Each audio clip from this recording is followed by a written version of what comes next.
So many young entrepreneurs in this generation, especially, want to get started with online business because they see all these creators posting about it and they say, it's a good chance to make money. But the thing is, not nearly enough of them actually have the skills to do so, which is exactly why in this video, I'm going to be speaking about why entrepreneurs actually fail before they even start their journey. And the only thing this video is doing is actually just helping you speed run your journey and understand what's actually behind building an online business, rather than just having it as an idea and having this dream inside of your mind. Because the truth is, without actually having any skills that you can provide to people, you can't actually have any sort of business. So the first part of lots of people's journeys is just researching a bunch of different business models, chasing shiny object syndrome, but not actually sticking to anything, and actually realizing that chasing all these different business models isn't actually building a tangible business. You're probably watching a bunch of different YouTube videos from creators talking about what business models they use. For example, Brett Scales talks about freelance brand scaling, or maybe you're just even watching some creators like Iman Ghazi, Alex Hormozi, just to see, what the online space is all about. But the truth is, all this does is boost your dopamine because it makes you feel as though you're actually doing something productive.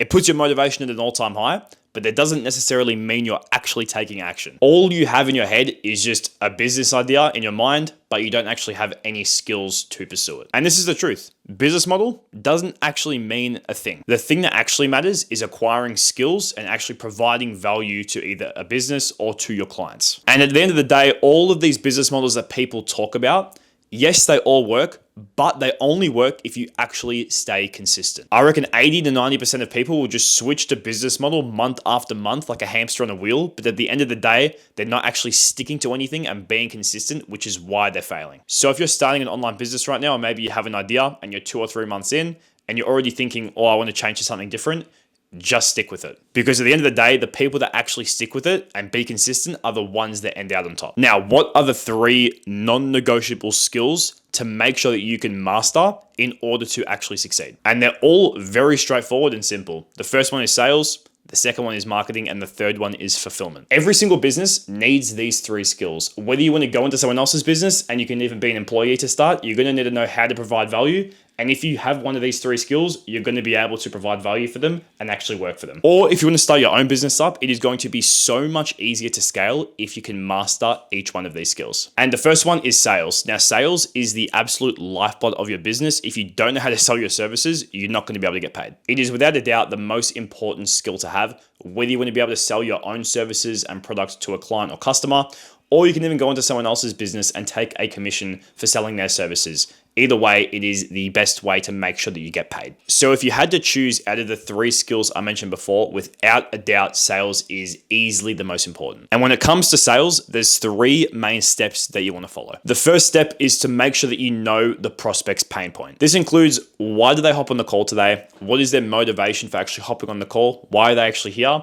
Why do they want to improve? What you really want to do is make sure that you dig deep on their pain point. You really want to understand the current situation, where they're currently at. Maybe they're really struggling to get clients and they're only relying on referrals. Well, that's their main problem and that's their current pain point. And how are you able to solve that with what you offer? The next step, show your solution. What you want to do here is you want to make sure that you can understand the prospect's goal. What is their desired situation? And you want to make sure you know their current situation as well. And you want to bridge the gap between the 2. What I mean by this is if you have a very clear idea about what the prospect's current situation is and what the prospect's desired situation is, you can bridge the gap with what you have to offer, making sure that they know that you can take them from their current situation to their desired situation. You really want to make sure that you get crystal clear here. You want to make sure that you know their current situation and their desired situation to an absolute T. Now, the reason for this is because the prospect is going to feel like you are the answer. You're the solution to their problem and they need to buy from you now in order to fix their problem and get to where they want to be. Now, almost any time in sales, and especially if you're taking online sales calls, the one thing that you're almost always going to have to do, unless you master the other 2 steps perfectly, is going to be handling objections. And there's 3 main objections that you want to be able to master in order to make sure that you get the sale. The first one is, I need to think about it. The second one is, it's too expensive. And the third one is that they need to talk to their partner. If you can master handling all 3 of these objections, I could almost guarantee you that you'll be able to close. The best thing to do here is to make sure that you can actually eliminate these objections before you even pitch the price. What I mean by this is that in the discovery process of this call, you could ask them a question about their budget to avoid the objection later on. If you want a little bit more information about how to handle these objections flawlessly, I do have a document which I can send you over on Instagram. My link to my Instagram is in the description. Just shoot me a DM and I'll send that document over to you right away. Now, the next skill is marketing. And marketing is simple. All it is just making sure that you're getting attention on your product or service. Now, yes, sales may be the most important skill, but marketing sits right behind it because at the end of the day, you can't sell to no one. So you need to make sure that you can get eyeballs on your product or service. And the best way to do this is through paid traffic or organic traffic. And organic traffic is simple. You likely see people promoting their products or services every single day when you scroll on Instagram, TikTok, or watch a YouTube video. Now, organic is a better option when starting out. The main reason being is because it's a free way to get eyeballs on your product or service. Although the thing is, it is still hard to get engagement, but the best thing you want to make sure you're doing is just staying consistent and making sure you set a goal for yourself on how many times you want to post each week. Now, this is definitely a good method because it means you always have something to aim for. For example, you may set a goal for yourself that you want to post 5 times on Instagram and TikTok in a week.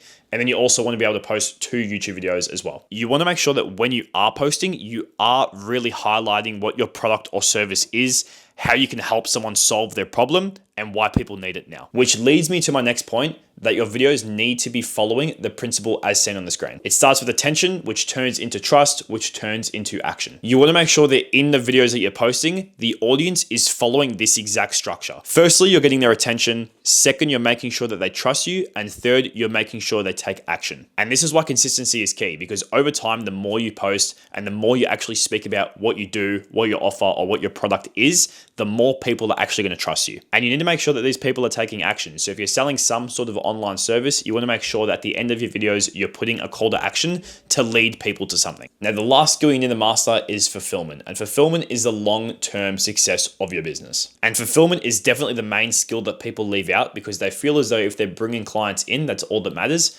But at the end of the day, these clients need to see results. And there's 3 things that you need to make sure you do. The first one is to make sure you deliver on all your promises. The second one is to make sure that you offer an incredible service. And the third one is to make sure that you go above and beyond. In the initial stages of your business, you really want to make sure that you under promise and over deliver. This is going to make you stand out and make people want to work with you for longer. You still want to make sure that you offer an incredible service, but you don't want to overpromise because that's going to mean that people don't trust you. And you want to make sure that you go above and beyond because that's going to make you stand out from the crowd. Even if you take that one extra step that the client wasn't expecting, that's going to make you stand out and that's going to make the client want to work with you for longer. Now, with your fulfillment, your results must be repeatable because at the end of the day, trust builds credibility. And you can leverage testimonials once you get repeatable results, which is going to allow you to bring in more clients. And again, in the initial stages of running a business, the more testimonials that you can stack up, the more people are going to trust you because they're seeing that you're getting your clients results. This is also a very, very important step because this is going to allow you to grow a lot faster if people are actually seeing that you're getting clients results and that they can trust what you actually do. So with that being said, you need to make sure that you master the skills and then build the business. Make sure that you don't chase shortcuts. Don't chase the next flashiest thing or just lean onto what everyone else is starting now. Because at the end of the day, skills equals value, and value is what you can actually provide to businesses, whether you're trying to scale your own business up or whether you want to work for another business in the beginning. So whenever you see the next business model come out and everyone's trying something new, make sure you stick to mastering these skills and staying consistent. So I hope you guys enjoyed this video. I've got a link to my Calendly booking page if you want to have a one-on-one free consultation call with me, just running over the information that I went through on this call, or you can shoot me a DM on Instagram. I've also got the link to that as well.